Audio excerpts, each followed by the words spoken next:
Thank you. This has been the most satisfying workshop ever. Ever. And all my questions have been answered and changed a little bit. So satisfying moments means we're under the influence of source. We're glad you brought that up, because that's exactly what it means. Because you're always under the influence of something. And when you feel satisfied, you really are. Esther has some dash cards that have come back from the printer. She was thinking about bumper stickers, but she worried that you maybe shouldn't run around with a bumper sticker on your car that says under the influence. So instead it's a dash card that is backwards. You can't read it when you look at it, but it reflects on the window and then you can. Under the influence. And so it's a good thing to ask yourself, what influence am I under? Am I under the influence of my source? If I feel satisfied, I am. Or am I under the influence of something else? If I'm dissatisfied, I am. That's huge. And so part of me is like, can it be? It's huge and yet so simple. That's why you feel satisfied, because you know you can do this. And because right now you are under the influence of us. You are under the influence of knowing that this is where your power lies. And so you know it and you want it and it feels real to you and it feels attainable to you. That's why you feel satisfied. So maybe that's exactly what satisfaction is, wanting something and believing it at the same time. And when I went to Asheville in November, I went to that salt cave 3 times, and I love them out here. It's a little side thing. Yeah. But with that, okay, so we had some conversations about finances and satisfaction. And when I talked to you before, I had a little bit about body and satisfaction. No, it was a little bit more about empath, and I put things on my body, but that was blaming somebody else for that. But it wanted to... Well, let's simplify all of this. Okay. We want to draw you back to Esther's process that morning, that we didn't wake her up by being frisky and waking her up. Wouldn't be right to wake her up, but we could not wait for her to wake up. And when she woke up, we were so eager to play, and she was right there, unencumbered by any human thoughts. When you wake up, you are satisfied for a moment until you pick up unsatisfying thoughts that you've got some momentum going on. So when Esther found, with our prompting, her first thought that morning of dissatisfaction, before it went too far, we asked her, is there anything about this for which you feel satisfaction? And there was, and there was, and there was, and there was, and there was, and there was, and there was. And that is the answer to our earlier question about how you bridge beliefs. That's that bridge believing answer, because you can't jump far, but you can jump a little.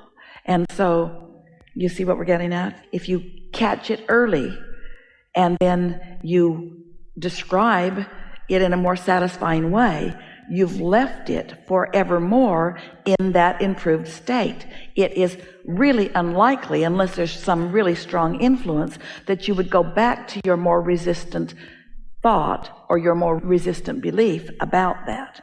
So let's say you're talking about your body. So let's say that maybe something's hurting, or maybe you're unhappy with your appearance in some way. Something made you write body and point to dissatisfaction. Well, if you catch it early, it's early in the day, you haven't been brooding or stewing on anything, you haven't been shopping for clothes, you haven't gotten yourself into a place where you have any negative momentum going. It's just that word you associate with something that feels like negative emotion. But then you stop and you have one intention and one intention only, to feel satisfaction about your body.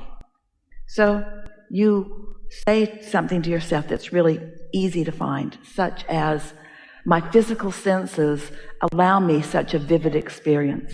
I adore what I can see and hear and smell and taste and touch. Or I adore being able to see and hear and smell and taste and touch. I appreciate so much these facilities of my body. Well, that could take you off on a whole satisfying wild goose chase right there. Just that one turn of thought could cause you to stay there on the subject of your body with such profound appreciation and satisfaction that you would never again be able to return to an equal dissatisfaction that you started with before. Because you leave your thought where you last left it. You followed that, didn't you? If instead you find dissatisfaction, and then you set out to solve the problem, you try to think your way out of it. You just think about all the things that you need to do to improve the situation. Now you haven't changed any vibration. In fact, you've dug in deeper on a vibration of resistance that isn't serving you. Can you see the difference? So nothing tipped on the fulcrum, nothing tipped. You just reinforced a belief that isn't serving you, which makes it more likely to come up again next time and again next time. But in the first time that you catch it early enough that you're able to turn that dissatisfaction in the direction of satisfaction. And did we tell you today? We meant to, we want to, we're going to. Satisfaction comes from one place and one place only. It comes from having a desire and moving in the direction of it. Satisfaction comes from one place only, having a desire and moving in the direction of it. Satisfaction comes from one place only, moving in the direction of your vortex. And so once you get a bead on that, once you isolate that in your emotional scale awareness, once that is what you're reaching for, then any subject, you could have had dissatisfaction about anything, about any person, about any relationship, about any bodily condition, about any state of being, about your money, about your body, about your relationships. It doesn't matter. There is no subject off limits. Anytime you find satisfaction on a subject where you formerly were finding dissatisfaction, you have changed your point of attraction. Just start with the easy things until you get the hang of what satisfied feels like.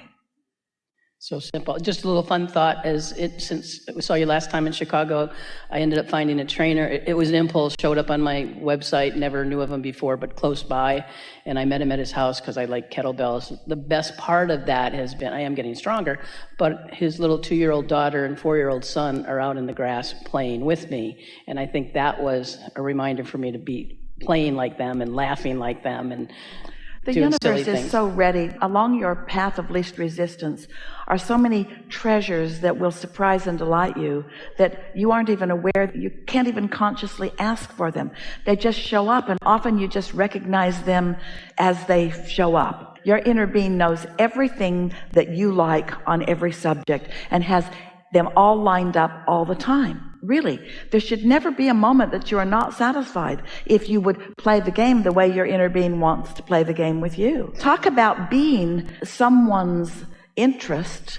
Esther cannot even find words to convey to you how interested your inner being is in your success of satisfaction, in your success of joy.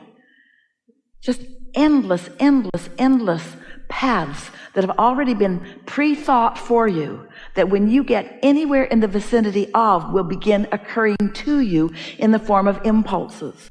And once you start following those impulses and start reaping the benefit of having followed them, then you will start to believe in your living happily ever after. You will also begin, maybe for the first time, to feel really worthy and really blessed, because you know for sure you were pointed there. But if you're not listening, it doesn't matter how loud we're talking.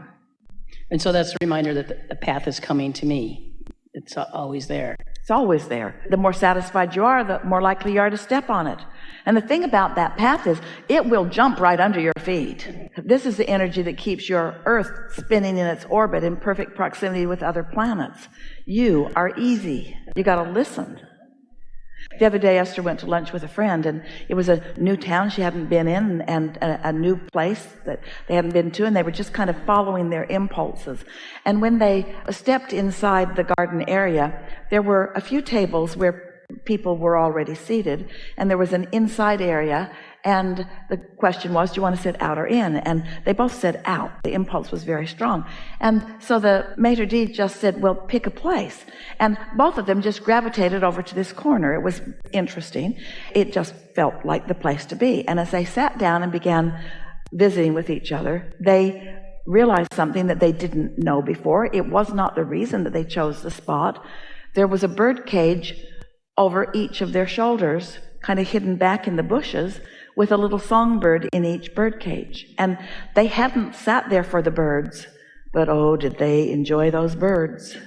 Well, if you're looking for something pleasant, maybe this would feel a little more satisfying.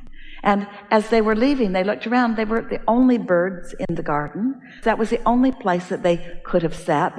Now, it seems like a silly thing, and it seems like even what most humans want to call a coincidence. We want to call it following your path of least resistance and just letting this moment in time be as satisfying as it can possibly be. Because this is always true. It can always be more satisfying than you're currently allowing it to be. You have a greater capacity to be satisfied than you have discovered. And as long as you are in your physical body, your inner being has a greater degree for satisfaction than you will ever have. But if you are tuned to your inner being, you're going to find yourself in more and more increasingly satisfying situations, you see. I love that distinction from satisfied doesn't mean settling. Satisfied means open to all that I can stand to please me. Yeah, nice. Satisfied is far from settling. It means I'm open to more, please. Dissatisfied means I've closed my door. Don't bother. Thank you very much. I'm most satisfied.